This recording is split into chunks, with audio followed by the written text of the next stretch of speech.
spot is still producing magma, which tries to force its way out through the crust. The volcanic process is once again underway, destroying an environment and building a new one. Nearly a kilometer beneath the ocean, under pressure strong enough to crush steel, an explosion begins.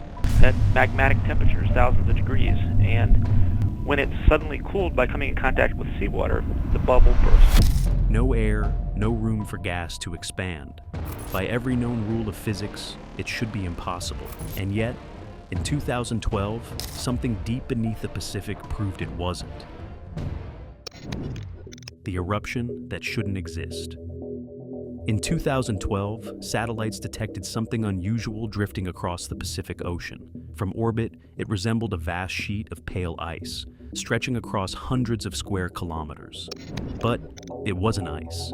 It was rock, light enough to float, scattered across the surface like a continent that had appeared overnight. A pumice raft. Its origin traced back to a submerged volcano nearly 1,000 meters below the surface, known as the Havra Seamount. At that depth, the conditions should have made an eruption like this impossible.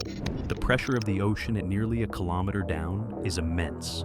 Under such force, gases inside magma remain compressed, unable to expand. And without expansion, there is no explosive force, no fragmentation, no violent eruption capable of launching material toward the surface. And yet, Havra had done exactly that. It had shattered magma into microscopic fragments, expelled vast quantities of pumice, and created a floating mass visible from space. Something hadn't just happened. Something had contradicted the model. The question was no longer whether deep-sea eruptions could be explosive.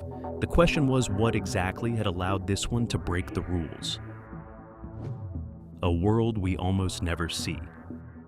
To find that missing piece, scientists first had to revisit a simpler question. How does a volcano normally build an island?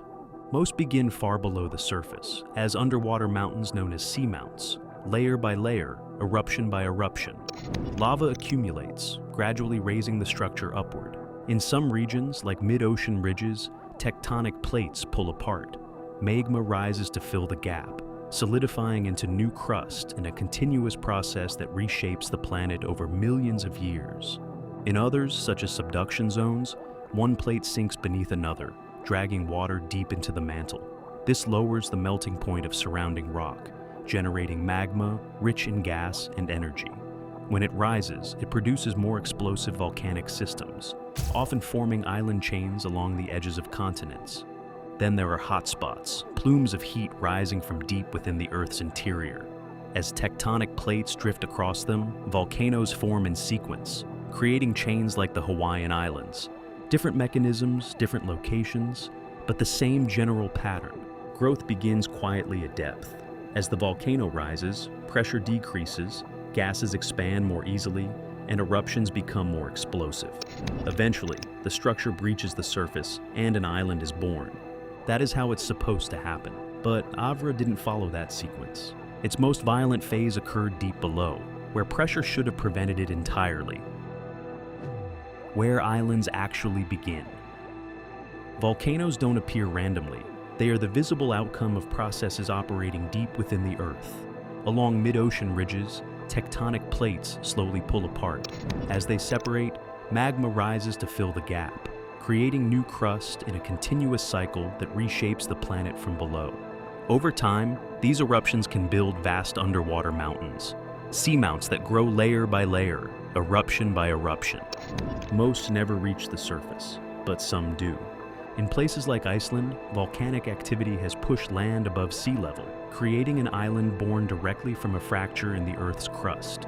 Elsewhere, more violent processes dominate.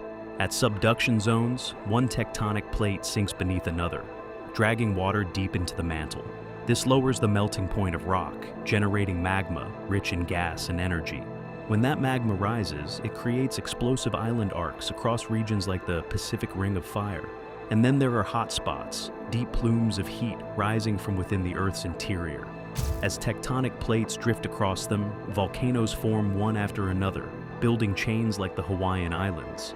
Different origins, different mechanisms, but all capable of doing the same thing, building land where none existed before. the hidden variable, magma itself. But location alone doesn't determine what happens next. The real difference lies in the magma. Some magma is fluid, flowing easily, allowing gases to escape as it rises. These eruptions are steady, predictable, building wide, stable structures over time, but other magma behaves differently. It is thicker, rich in silica, resistant to flow. Gas becomes trapped inside, unable to escape, building pressure slowly, silently, like energy stored inside a sealed system. At first, nothing happens. Then, something changes. And when it does, the system doesn't release pressure gradually. But this explanation still doesn't solve the Havra mystery, because at that depth, even gas-rich magma should not have been able to explode. So, what actually triggered it? The moment the model broke. The answer didn't come from theory, it came from recreating the conditions of the deep ocean. Scientists simulated extreme pressure, molten rock, and near-freezing seawater. They expected suppression. Instead, they found instability. As magma rises into seawater, its outer surface cools instantly, forming a brittle shell. But inside, it remains intensely hot, creating a sharp thermal contrast. That contrast causes fractures. And through those fractures, something unexpected happens. Water is pulled inward, not slowly, not gently, violently. When that water comes into contact with magma, it flashes into steam almost instantly, expanding with explosive force, not from escaping gas, but from invading water. The magma doesn't simply erupt, it shatters from within. A chain reaction begins, breaking solid rock into fine particles, launching fragments upward, powerful enough to reach the surface nearly a kilometer above. This process, driven by water injection rather than gas expansion, explains what happened at Havra, and it changes everything we thought we knew about deep-sea volcanoes. From invisible mountain to island. Once an eruption begins, a submarine volcano starts to transform. At first, it builds quietly, accumulating layers of lava across the ocean floor. A seamount forms, growing upward over time. As it rises, the environment shifts. Pressure decreases, gases expand more easily. Explosions become more frequent. Near the surface, interactions between magma and seawater become increasingly unstable. Steam-driven blasts fragment rock, accelerating growth. Eventually, the volcano breaches the surface. For the first time, something that began in total darkness becomes visible. Lava cools in open air. Waves begin reshaping the edges. Wind starts carving the landscape. An island emerges. But what appears sudden is actually the result of processes that began far below, long before the surface ever changed. Why this change is more than geography. Events like the Havra eruption don't just create land, they influence systems far beyond the eruption itself.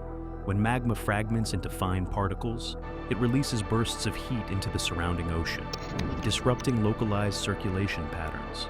These changes can propagate outward, influencing temperature distribution across entire regions.